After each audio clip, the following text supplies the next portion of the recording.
Hi everyone, Pete and Grade here from the Purple House Wellness Center, CEO and co-founders of the Natural Therapy Center in Forting, Tasmania. Hello there. And tonight we want to talk about, it's this time of the year again. It certainly is this time of the year, and we're getting quite a few clients in with Parasites and worms. Symptoms of parasites and worms. Yep. And it's actually, it seems to be our favorite topic because we get back to it at least twice a year. But it's something that we do need to talk about. We need to remind you of that parasites and worms are probably the biggest threat to your health, much more than all the other things going around in the world right now. In one lot of statistics, it says that it's the second largest cause of death in the United States. I thought it was the biggest. After cancer, following cancer. But Peter, now we actually have our own little theory. So this is just entirely what we believe, right? But we have seen over 20,000 clients in the last 20 years. What we often see is that parasites come first, and then the toxins, the parasitic toxins that are created in your body puts that into a cyst. Oopsie, I'm losing all my papers. And that's often what the toxins is what create the tumors. And so we believe, and again, this is entirely what we believe, that chemotherapy, when it shrinks the tumors, why it's so helpful, if it's helpful at all, if you go that way, is because it also kills the parasites. And how do we know that? Because we pretty much test everyone who comes to our doors, and then we can tell this person has parasites and that person doesn't. And often people who are having chemotherapy, they don't have parasites. So it might sound simplistic, but the bottom line is, if you have worms or parasites, which is the same thing in your body, it's really, really hard for you to be healthy. And you might be like Lisa, who is one of my clients. She came to me and she had this enormous list of symptoms, or actually health problems, and she was only 27, and she was already on a lot of medication for inflammation and so on. When we looked at the blood, I'll just finish the story. So we can look at your blood under a microscope. That will absolutely tell us a lot, like give us very clear clues that cannot be ignored. And I saw evidence of parasites. And when I gave her parasite killers, right, so we've got herbal parasite remedies and so on that are really, really good, she got better. She got better very quickly. What can also happen, the parasites produce a lot of toxins. They eat what we're meant to be getting, so they deprive us of nutrients. Then they pass their waste out into our intestines, and we absorb that into our bloodstream, which is a lot of toxins, which erode our immune system, which leave us wide open to things like cancer. And other, mental problems. And other issues. But that may be why the cancer issue is caused by parasites as well. Well, actually, there are books written by holistic doctors in the past, and there's a book written like Parasites, the Cause of All Disease, right? By Hulda Clark. Yeah, that's right. And she had seen a lot of, like, thousands upon thousands of clients. She was a doctor, and she reckoned parasites are behind every disease, and I can totally believe that. So actually, in America, 80% of Americans have parasites. And I think Australians would be pretty much on the same statistics. If you go to Asia though, or Africa, those continents, 100% of the population seems to have parasites. And they seem to live with them quite okay a lot of the time. That's right, but not always either, of course. No. And if you've been to Asia, a lot of clients find that they come home and they have issues as well. They don't go away. And so they often have to do really intensive parasite cleanse before they start feeling better. Yeah, and quite often it starts with digestive issues, bloating, gas, diarrhea, intermittent, and it's a sure sign. Then skin issues after that are also a sure sign of parasites. So it's like a real key issue, and also in children, of course, children are even more prone. Now, in the past, you know, it's an old wives' tale that you get it from your pets or animals. If you're around pets and animals, you're more prone to worms. This is true, but apparently our pets get their worms from us, because humans are the ones who travel around the globe. Your children go to school. If you just think about how many people you're in contact with every day, we bring home those parasites and then we pass them on to our animals. Apparently that's more how it is. And there are over 3,000 types of parasites as well. So the best thing is not to get close and personal with them. You don't need to know what types they are. It's up for me to recognize that you have parasites. And then the best way is just, well, it's kind of prevention. But prevention, you can only do that through making your digestion really strong. And then secondly, you need to do a parasite cleanse at least twice a year, at least. Some people more often. There are always people who are more prone to parasites than others. Hey? The hydrochloric acid in our stomach is meant to kill everything that goes in. But quite often, if we're stressed, we don't produce hydrochloric acid. So, and if we race around eating food, instead of relaxing, we don't produce hydrochloric acid properly, and we don't digest our food properly. And if there's anything on that food then that's still alive, extra protein for us, we don't digest that either, or don't kill it, and it goes through and takes up residence. Yeah, so hydrochloric acid is another word for stomach acid.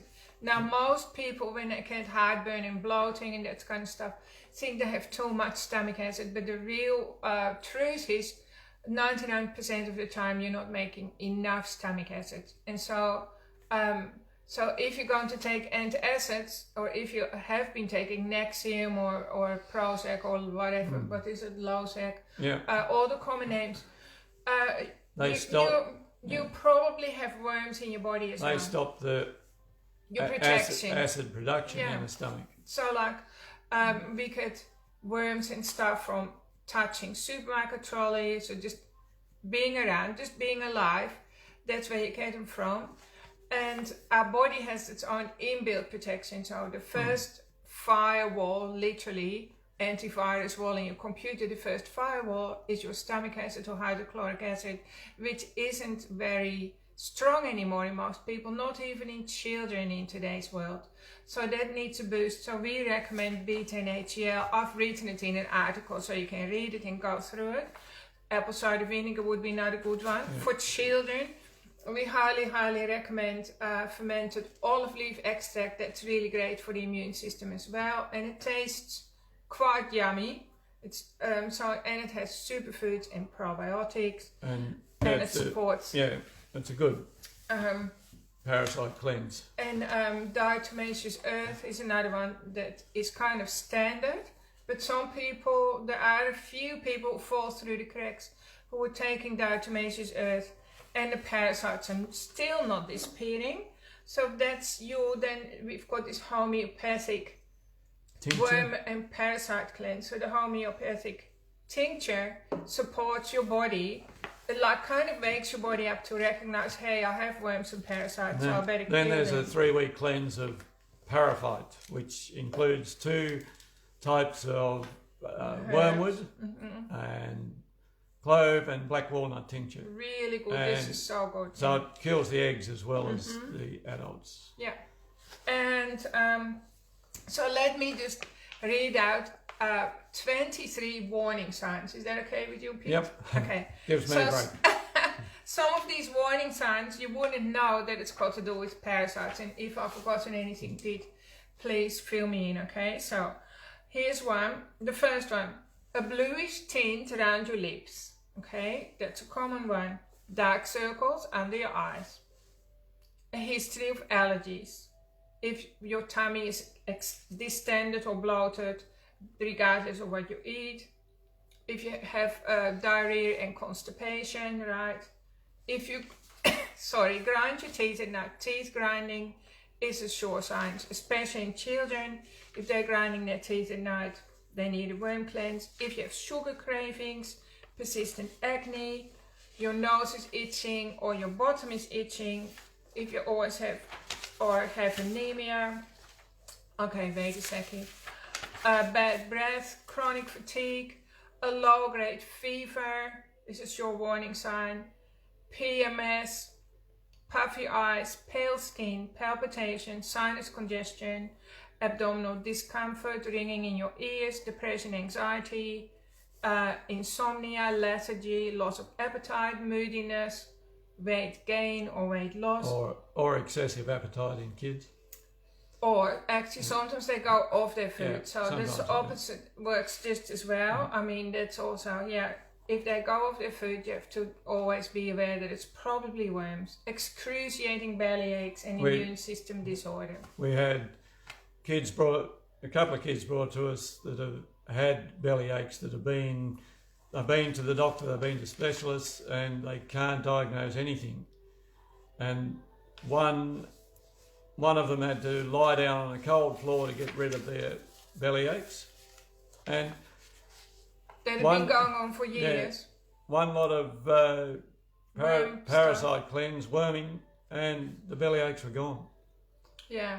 So that's right. So it's a real shame to have kind of symptoms like that really spoil quality of life, when something can be done about it if you look, if the problem can be found, of course. So this one didn't actually say skin rashes. Well, it said acne, but actually it's not really.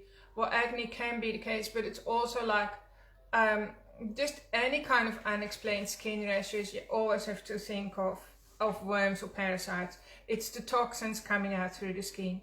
So for children, I have a different list. Which normally go out through the liver, but in our day and age, the liver is overtaxed a lot of the time. So children, this is some for parents, if you want to listen to this. Some of the signs your kid might have: worms. If your child's hyperactive, if they grind their teeth, and I already said that, they pick their nose or scratch their bottoms all the time, bedwetting, restless at night, child loses your appetite or child is really hungry, if they eat dirt, if they cry a lot for no reason. Children never cry for no reason.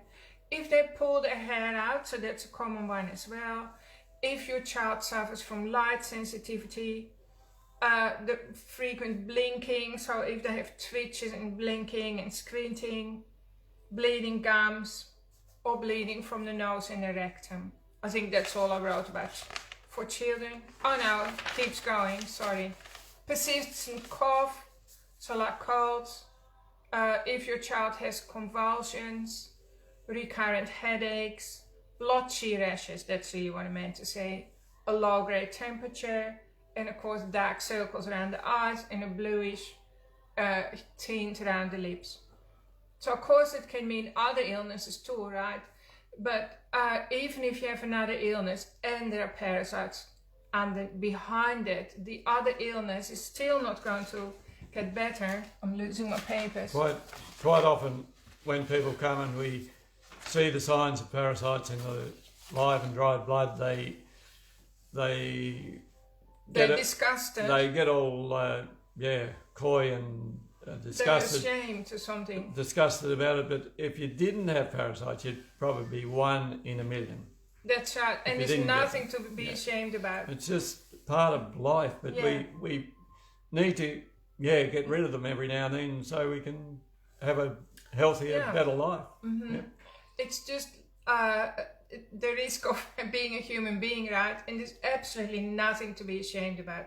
Because the fact that there's so much shame around it or stigma probably means we're not very vigilant because we turn a blind eye, right? So if you have children, another good way to check your child's poo if they will let you, especially I guess if they're little.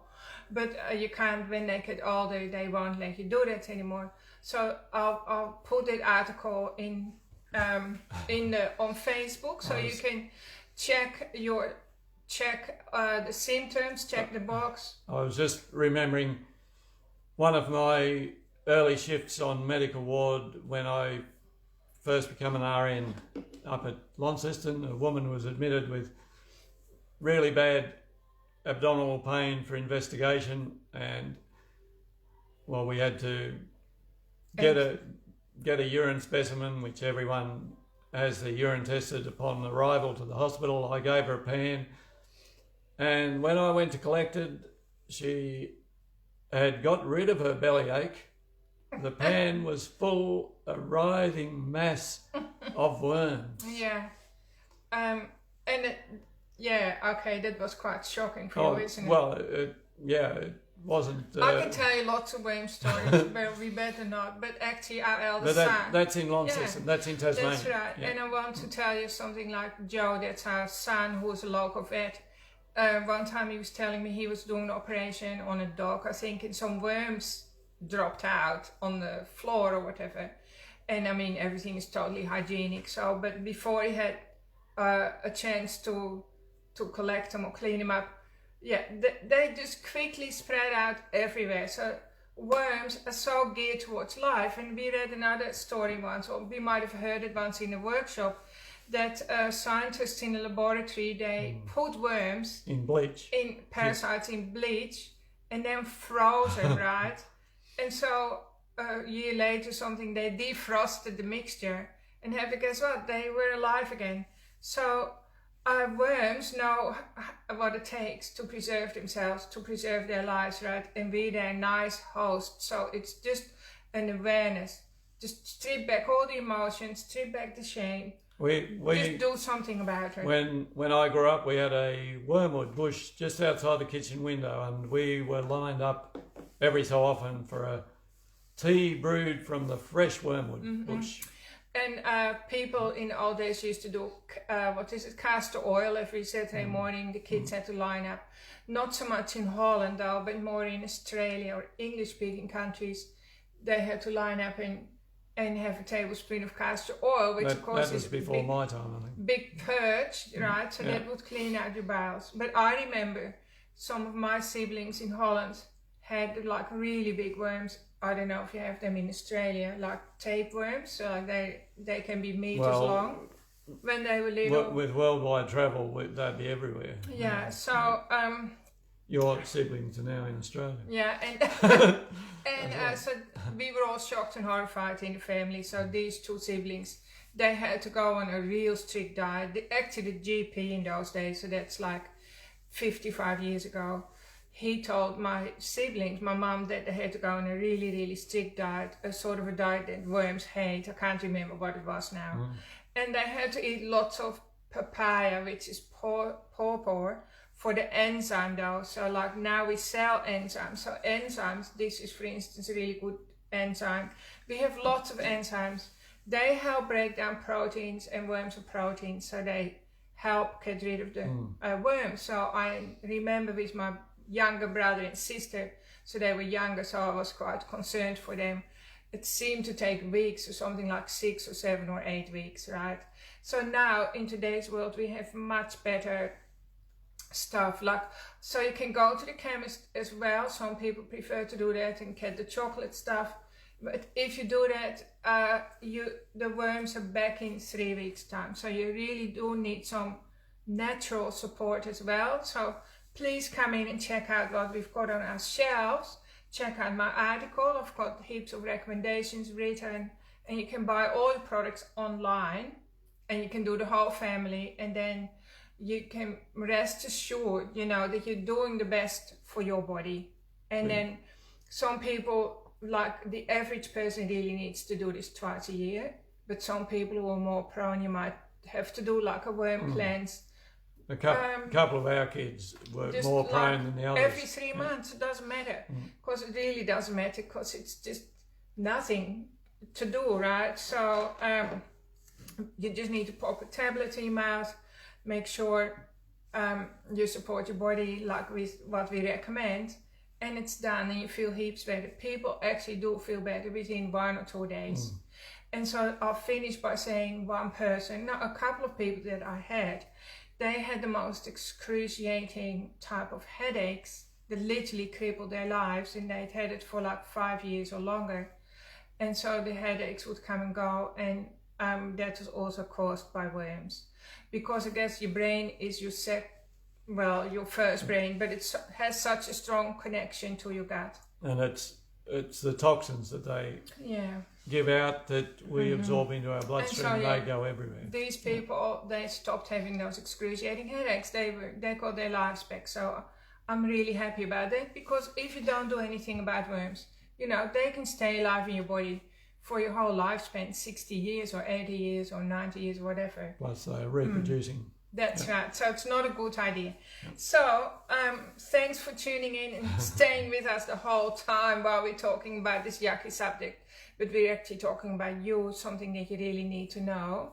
And we hope that you come and check out our products, read the article, send us a question if you have any queries or anything. Or if you want clarification, just send us a message.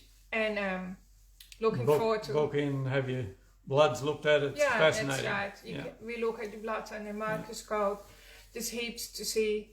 And so I hope you enjoy this and share it with people, with your loved ones, and stay warm. Yep. We look forward to seeing you again next Thursday. Bye-bye. Bye, everyone. Have a good week. Bye.